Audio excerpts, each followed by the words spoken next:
নমস্কার। পরিকল্পনা কবি প্রমোদ বসু। বাবা যদি বেশ শিব হয়ে যায়, পার্বতী করে মাকে নিতাস হইতে বলি গণেশ করব গম্ভীর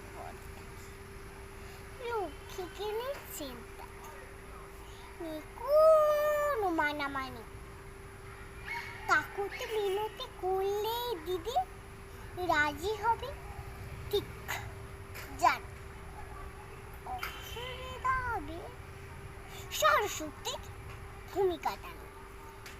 তবে ছোট দিদি ভাই বাবার কথা নিশ্চিত রাজি।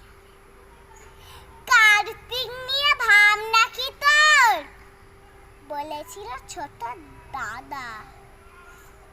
তার মানে প্রায় উচ্চই গেছে, দূর হয়ে গেছে বাধা।